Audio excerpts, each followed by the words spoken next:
presentation.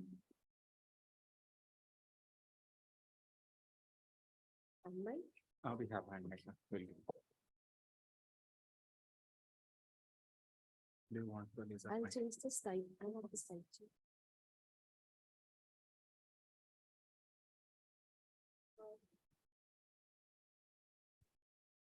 Good afternoon, everyone. So it is. This is working?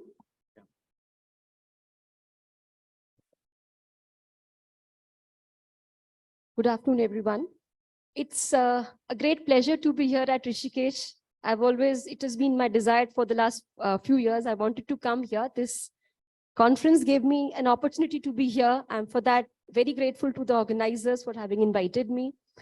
And another thing which I would really not skip making a point today is that Rishikesh, from the ancient of times, it has been an epicenter for spiritual seekers. But since the last few years, since the division of sleep medicine has come up in Rishikesh, it has also become the epicenter and the most sought after place for seekers in the medical community who want to elaborate their knowledge and expand the knowledge in sleep. So it is inculcating medical professionals into sleep and sleep into the mainstream of medical professionals, which we all really want. So I can see some residents sitting here, people from sleep fraternity here, and some have joined us on net. So I'll promptly start with my presentation. This is a very, very interesting case. I found it interesting because there are many of hypersomnolence. I have just seen a couple. So this patient, he came up to the psychiatric OPD from where he was sent to the sleep clinic in our institute. He was an 18-year-old male studying class 11th, and he belonged to Malihabad, which is a place near Lucknow. The information was shared by himself along with his mother. He had just two chief complaints. And the first one was he was excessively sleepy for the last 2 to 3 years, sleepy to the extent that he says he is sleeping at inappropriate time and places. Most of the day he's sleeping and he's doing nothing but sleeping. So when we elaborated, we asked him for details of his complaints. What he said was that as long as he remembers, since he was a child, he had always been sleepier than other kids of his age in his class. He was always known as a sleepy child. Ye bacha bahut sota. He was a sleepy child. And he used to take naps after coming from school in the evening. That's how he compensated. That's how he managed his school. But what happened was during the period of COVID-19, when the pandemic started, he developed illness related to COVID-19. And once he recovered from that illness, his sleepiness increased many folds. So what then happened was, he said now he falls asleep very quickly during any periods of inactivity, while studying, sitting, even during eating or while in conversation sometimes. So it had become that bad. He was almost sleeping during any activity. He was persistently sleepy. He was taking 3 to 4 naps during the day, and each nap was lasting for around 45 minutes to 1 hour. And naps were unintended, and also they were preceded with a strong sense of sleepiness. So once he took nap, he felt better, relieved, energetic for some time. Then again, he started feeling sleepy, drowsy, fatigued. Again, a second nap to make himself feel refreshed. The cycle was continuing. 2 to 3 naps in the whole day, 3 to 4 naps in the whole day. Good 8 to 9 hours of nighttime sleep. Still, he's not feeling good. He's sleep deprived, wants to sleep more and more. His nighttime sleep duration was 7 to 8 hours. He went to bed at 10, waked up at 6 morning. Sleep occurs within a few minutes of going to bed. Does not feel much refreshed when he woke up. 2 to 3 times he woke up in the course of the night, as far as he remembers. And these awakenings were less than 5 minutes each. His sleep-wake schedule is regular, weekdays or weekend. That is one thing that he particularly tells us. So he also has complaints of frequent and vivid dreaming at night. But not just night, he also has complaints that many a time during his naps, because we are not supposed to dream in the naps, but he does dream. So he also has nap dreams, and the dream content is movie-like and often frightening. And sometimes he's aware that he's dreaming while the episode of dream is going on. So a year back, he had 2 episodes of visual hallucinations. He saw strange forms all around him just before it was his time to wake up. And he felt as if his body was paralyzed, immovable for around 5 to 7 minutes during the episode. He couldn't get up. He also has complaints of occasional snoring. but there are no complaints of choking or episodes of breath holding during sleep. He does not have any complaints of leg discomfort before going to bed or in the middle of the night.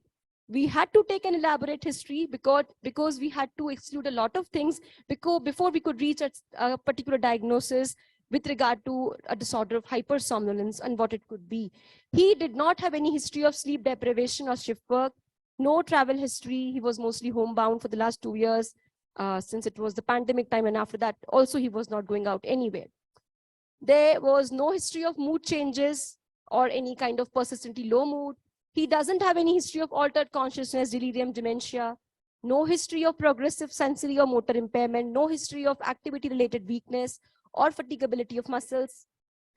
He doesn't have any history of orofacial growth impairment in his early years, no history of partial or complete loss of muscle tone, blurred vision, stuttering speech, which could suggest cataplexy. That kind of a history we didn't obtain. He doesn't have any history of traumatic brain injury, no history of neck rigidity, headache, seizures, memory loss, no history of fever, muscle, joint pain.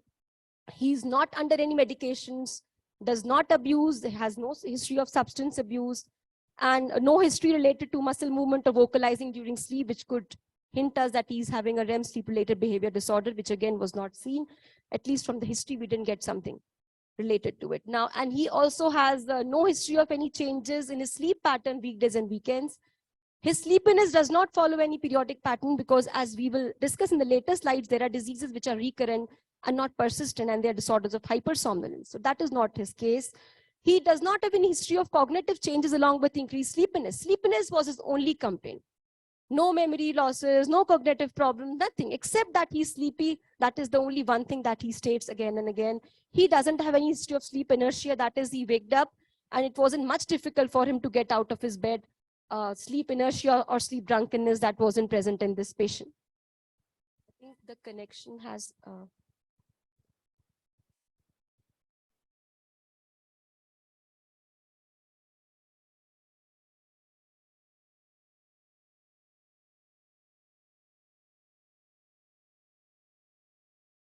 Okay. So sleep inertia, which is difficulty in getting out of the bed, it's very difficult for you to move out of the bed, start your day's work, or when it is in high degree, we often call it sleep drunkenness. That wasn't there in this patient. No, this is not working. Should I work from? Okay. His family history, he is belonging to lower middle socioeconomic strata. He has a maternal uncle in his late 50s with similar complaints, and his uncle is also sleeping a lot. He's not married. He's not employed because of that degree of sleepiness. He doesn't have any family history of schizophrenia, depression, or any other sleep disorder. His personal history suggests he is a vegetarian. His appetite is normal. He has a history of weight gain of around 6 kilograms in the last 2 years. There was no other significant history, no alcohol consumption. He doesn't smoke, and he doesn't have any history of any chronic medical illness as well. So to summarize this case, and then let us begin with a discussion. So if we have to summarize it, it's a simple case with an 18-year-old male complaining of excessive sleepiness in the daytime, which is aggravated in the last 2.5 years. Nighttime sleep is fragmented. He naps 3 to 4 times in the daytime for 45 to 60 minutes each. Naps are refreshing. Vivid dreaming at night and during naps is present. 2 episodes of sleep paralysis and hallucinations are there, and there is no history of any cataplexy. I would like to devote some time on this slide, and because let us discuss each and every differential diagnosis before we can reach up to a final diagnosis of such a patient whom you might sometimes encounter in your clinics while you're because it isn't that common, still it is common enough. So first of all, before whenever a patient of hypersomnolence presents to us, we really have to exclude a few things. Is this hypersomnolence not because of some kind of psychiatric disorders? Psychiatric disorders like atypical presentation of depression, some other psychiatric disorders might present with hypersomnolence. So we did exclude it. Then we have to think in terms of neurological disorders, organic causes. Many neurological disorders can present with hypersomnolence. So if the patient has Parkinsonism, if the patient has some kind of brain tumor, which is involving the areas of hypothalamus where orexin is being secreted, again, he could be having such symptoms. Patients having traumatic brain injury, patient abusing substance, patient on certain medications. Lot of factors have to be, lot of history taking has to be done, which we did with this patient. And things have to be excluded before we can say that this could be a case of primary hypersomnolence, which is under the umbrella of the central disorders of hypersomnolence. And we have to then come to the diagnosis of either one of these. Again, one thing which is very important is patients with sleep disorders, they might be having disorders like obstructive sleep apnea, central sleep apnea, periodically movement disorders. These disorders also cause nighttime fragmentation of sleep. As a result of this, many a times you must have seen your patients, those who are pulmonologists here or looking after sleep patients, your patient with OSA will have intense daytime sleepiness, to the extent that their Epworth scales are like SIRS patient, it was 20 by 24, which is a very high scale on Epworth sleepiness scale. So that degree of subjective sleepiness can be present in the daytime in patients of OSA, also in patients of PLM. So this diagnosis also has to be excluded. We also have to think in terms of people who have some kind of circadian disorders. Circadian disorders, supposing you have a disorder which is, you have a delayed sleep-wake phase disorder. Now your body is genetically, phenotypically primed that you will be feeling asleep. Your good time to sleep is 3 a.m. in the morning. And if given full freedom to sleep at your will, at your sweet time, you would wake up at around 11 a.m. next day. So that is your biological clock, how it has been trained and how it is primed.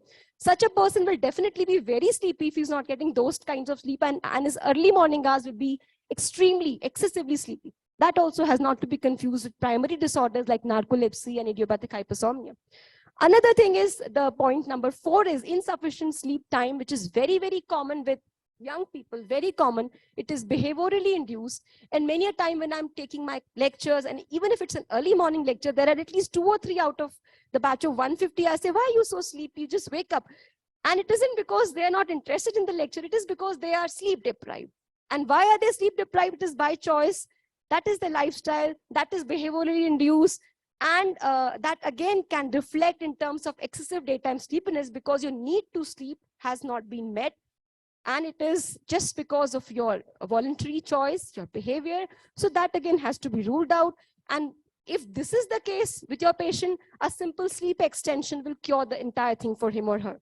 With our patient, this wasn't the case. He was sleeping regularly. Again, there are a few who are long sleepers. So they are genetically primed to sleep long hours. Like sleep, we always say in the sleep community, there's no magic number. It is said adults need 6 to 7 hours of sleep, but it isn't universal. Somebody could be happy and doing well with just 5 hours of sleep. Somebody could need 9 hours of sleep.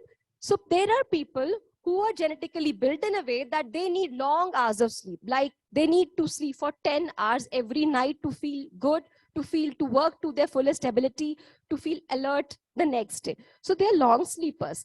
And if they are given their full duration of sleep at night, they will do well the next day, entire day. We have to exclude them. Again, there's a syndrome, Klein-Levin syndrome, where sleepiness is recurrent. It isn't that the person is persistently sleepy. He'll be sleepy for a few days, then he'll be well for a number of months. Again, it will recur. So this kind of recurring, relapsing kind of sleepiness, which might not be associated with some other kinds of problems like cognitive dysfunctioning, hyperphagia, so many things. This is different. It can be kept lower down in the differential list. At the top of it, we have 3 things which are a little bit mimicking, but very important to understand them in a way that we can differentiate these 3 closely mimicking diagnoses. So first, let's talk a bit about narcolepsy. Narcolepsy, as you all know, narcolepsy could primarily of 2 types as it has been classified, type 1, type 2. How do we differentiate it? Differentiation is basically one is presenting with cataplexy, which is partial or complete loss of tone, and the other one doesn't have any cataplexy. So now this patient was not presenting with cataplexy. However, we can never be sure that this is type 2 narcolepsy, because today the patient doesn't have cataplexy. At a later date, he might be presenting with cataplexy also. But for now, we are keeping type 2 diagnosis, type 2 narcolepsy as the probable diagnosis for this patient. Again, there are diagnostic investigations which can help us confirm whether it is type 1, type 2. There is a hypocretin test. Then you have different results on MSLTs. So many other factors are there which can help us classify One is type 1, the other is type 2. So I feel some people are getting sleepier. It is post-lunch time. The topic is hypersomnolence, and we have to keep ourselves alert with a little bit of willpower. So unfortunately, this patient couldn't do it. So he was sleepy all the time because what we felt from his history, we haven't started the examination yet or the clinical investigations. He is the patient most probably with narcolepsy type 2. He is having all the criteria which the ICSD says: excessively sleepy during the daytime, hallucinations were there. He also had history of sleep paralysis. 2 episodes have been there. So most probably type 2. Type 1, it can be there as a probable diagnosis, because until and unless we do confirmatory tests like hypocretin, when the type 1, the ranges are quite low, type 2 may present with in the normal range. So we cannot be very sure if it is type 2. We keep it on the little bit below the first one. Then it could be idiopathic hypersomnia. So idiopathic hypersomnia is a condition, like many times it is said, I heard a very beautiful lecture where it was said, narcolepsy is a condition where sleep intrudes into your wakefulness. And idiopathic hypersomnia is a condition where wakefulness intrudes into your sleep. So a little bit qualitative difference is there. Presentation-wise, it will be different. Narcolepsy patients are fresh after a nap. So you get a quick nap. Maybe you are getting a little bit bored after this lecture. You get a 10-minute nap. For the next one, we are fresh. So that is narcolepsy. Idiopathic hypersomnia, the patient is for 4 hours, he's napping. He wakes up feeling so bad that he would again sleep for the next 4 hours. So that kind of a difference is there. And besides, of course, the diagnostic investigations. So we placed it at number 3. So this was what we thought after the history that we took from the patient. This could be the most probable diagnostic categories for a patient. And besides the fact that presentation is different for narcolepsy and idiopathic hypersomnia, pathophysiology is also different, because sleep is having very, very interesting play of neurotransmitters in the brain. It's very interesting. Little bit, it might seem complicated at first, but it isn't so complicated. It is just the brainstem keeps on telling you, you have to be alert, alerting signals by means of so many neurotransmitters are being sent throughout the cerebral cortex. And there are specific reasons in your preoptic nuclei which say now it's time to sleep. So there are GABA and glycine which are telling you to sleep. There are histamine, dopamine, norepinephrine, acetylcholine, and orexin, and they ask you to alert and wake up. So it is just whenever there's a dysregulation, disbalance, some or the disorder props up. So with this kind of a differential in mind, we went up with the examination. The patient was conscious, coherent, cooperative. He obeyed commands, well-oriented to time-place person. He was a little bit on the higher side of build. Height was average. BMI was 30 kilograms. 30 per meter square. Vitals were stable. There was no evidence of any pallor, icterus, cyanosis, clubbing, lymphadenopathy, or edema. Facial asymmetry was not present. Craniofacial examination was normal. Malambar T was grade 2. Neck circumference was 15 inches. We did screening using the Epworth Sleepiness Scale, which was 17/24. Many people have said when you have such patients of hypersomnia, you can definitely go with other scales like Sir was discussing, insomnia severity index. That also can be, it will give you a better information regarding how the nighttime sleep is. You can also use a chronic fatigue severity. Fatigue severity scale is also another one which can give you some information regarding fatigue. And when the disease is improving or when you're managing the patient, you can repeat these questionnaires to see how subjectively he is improving over the course of time. So then the investigations followed. Blood investigations were normal. Thyroid profile was normal. MRI was normal. I'm not showing the sleep diary here, but what it stated was that he's having a regular sleep wake timing of 7 to 8 hours. It's all good. Weekdays, weekends, everything is same. He doesn't have any extra sleep hours on the weekends. And he's napping for 3 to 4 times an hour daily. And nothing is suggestive of any sleep deprivation in this patient. So when this is the hypnogram of overnight polysomnography. After the sleep diary was filled, we asked him to come for PSG. After that, an MSLT was conducted. So it is showing a total sleep time of just over 9 hours. Sleep efficiency is very good. Just 90% is a great sleep efficiency. Maybe he is not getting that kind of sleep and he's quickly going to sleep. Sleep latency was 3 minutes. REM percentage was 17%. And so these were the other things. Okay. Besides the above, he also had occasional periods of flow limitations, and flow limitations were associated with supine sleep. His AHI was 3.8. There was no positional association of respiratory events. Baseline oxygen saturation was 96%, minimum was 92%, periodically movement index was 4.2, so all was well in these terms, except for the fact that sleep latency was too short, efficiency was really good, and sleep time was long. So we proceeded with an MSLT. MSLT average showed that his REM latency was just about 1.3, and he had a sleep latency of around 1.1 minutes, which is very, very short. And dreams, he had in 3 of his 5 naps episode, he had dreams. Now, for those who are not well versed what this MSLT test is, I would just summarize in a few sentences. This is a daytime nap challenge test. So people in whom you are suspecting narcolepsy, because it isn't a disease with which you don't have biomarkers for it, except that you have hypocretin for type 1. This is, for the time being, this is considered a gold standard investigation, which the American Academy of Sleep Medicine that we are following, and mostly worldwide it is being followed.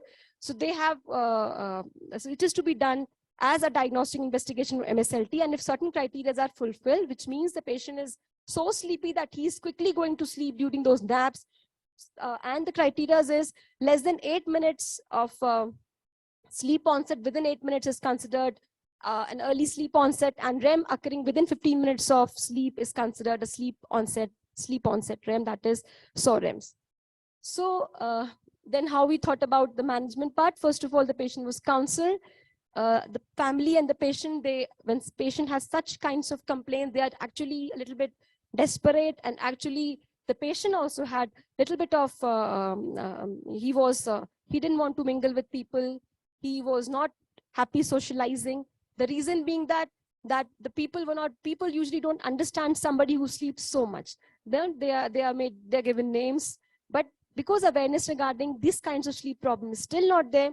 So that was the first thing we did. Scheduled naps were asked, and 15 to 20 minutes every 4 hours. It was said that this much should be included in your daytime schedule. He was asked to maintain a regular sleep-wake schedule, avoiding heavy meals, regular physical activity, whatever the disorder be, whatever the chronic ailment be, it is definitely going to help. Then weight reduction, since he had gained some weight, since there were flow limitations, he could land up with sleep apnea. Someday we asked, you should reduce weight. Maintain a sleep diary till he visits Satsnes, visits the next in the sleep clinic, and he was given modafinil 100 milligram morning and afternoon, with which he was doing very well when he presented for the follow-up. And we didn't think of any other medications like oxybate, because he didn't have the symptoms of cataplexy. So oxybate has effects on both wakefulness as well as cataplexy. Pitolisant and solriamfetol were not available to us. We didn't have much idea about them, so they also were not tried. So we gave the tried and tested one. And the last 2 slides, hypersomnolence beyond the case, what I feel is the take-home message from this presentation. As people working in the field of sleep, or people interested in the field of sleep, or researchers in the field of sleep, there is a definite need for reliable biomarkers, which would lead to a better diagnostic. We don't have any, we just have hypocretin. That too has a lot of shortcomings and ifs and buts attached to it, and lot of reappraisal is taking place, lot of brainstorming is taking place there. A better understanding of the pathophysiology of central disorders of hypersomnolence can lead to more homogeneous diagnostic categories, like Sir had shown cluster-based sampling in his presentation. Such kinds of approaches have to be brought in. At the level of maybe MD students can take active, they can plan researches, they can plan some researches on sleep-related disorders, and a lot of new information will come to us, which we are really seeking. Then management of central disorders of hypersomnolence should be complaint-driven, backed up by diagnostic technique. So it isn't a complaint like malaria, you do a QBC, it's confirmed and the treatment starts. It has to be complaint-driven primarily, mainly, and just the diagnostic is for the backup. You cannot say because the MSLT is positive and because the patient is having sleep onset REM and I classify he or she is narcoleptic, that is not sufficient. Complaint has to be the primary driving force before this kind of diagnosis can be brought up. And most importantly, more awareness is needed in the community for disorders of hypersomnolence, so people are not branded as Kumkaran. So people understand that this could be a disorder. This also is a disorder. Somebody needs scheduled naps, and he should be given that. And then more research work, more clinical expertise is needed in the field, in the medical community, to expand our knowledge on hypersomnolence. So with this virtual cup of coffee, it's a thank you from my side. Any questions, they're most welcome.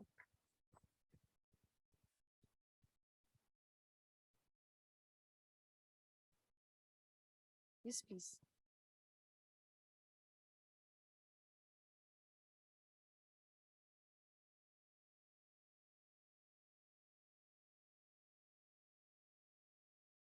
Hello. Good Hello. afternoon, ma'am. Good afternoon. Thank you so much for such a case, because hypersomnolence is something that we don't understand when the cases come to us in the OPD as well, that how should we manage it, or whether it's some side or like some depressive cognition or something like that. So ma'am, I have seen a case. I haven't treated it because I did not understand how to do that. But in this case, I saw many of the symptoms that you have described in this patient. And along with that, I wanted to ask, is it very difficult to arouse during this period of naps for the patient? Because that was the complaint of my patient, that it was very difficult to arouse them, even if the doors were banged, even if there was a loud music system also So your going on. patient is more, they take long naps and they cannot be aroused anytime from the naps. Yes, ma'am. And the nighttime sleep also they are taking like this. Yes, ma'am. Okay. So if at all you think this could be, please have your seat. If at all you think this could be a patient of primary disorder of hypersomnolence, like we were discussing narcolepsy type 1, type 2, or idiopathic hypersomnia. So what primarily is seen and what the researchers say, that people who have and what was the age of your patient? Okay, a young female. So if you have thought of other things like neurological disorders, they are ruled out, and insufficient sleep is ruled out. Any other sleep disorder is ruled out. Alcohol or substance, if she might be taking that, all that is ruled out. Okay, so I'm not exactly the best person to answer, but I'll try to answer it for you. Then if we are thinking in terms of narcolepsy or idiopathic hypersomnia is that state in which you have the naps are longer compared to narcolepsy, and they're non-refreshing. So if at all the person wakes up from those naps, he doesn't feel refreshed and wished to have another nap. So thereby the person is sleeping for longer hours in idiopathic compared to narcolepsy. Sleep in the night is also longer in idiopathic hypersomnia. The basic reason is the pathophysiology, which is different for both.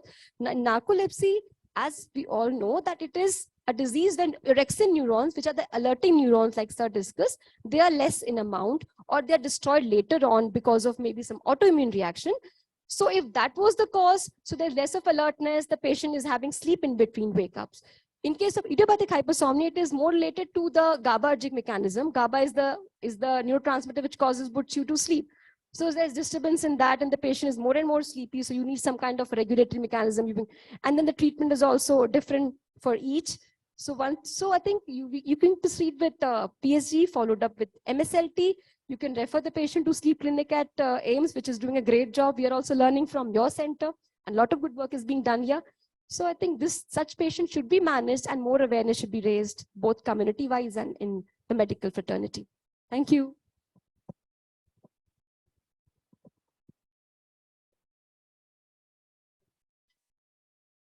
So if there are no questions, thank you, sir. Thank you, everyone.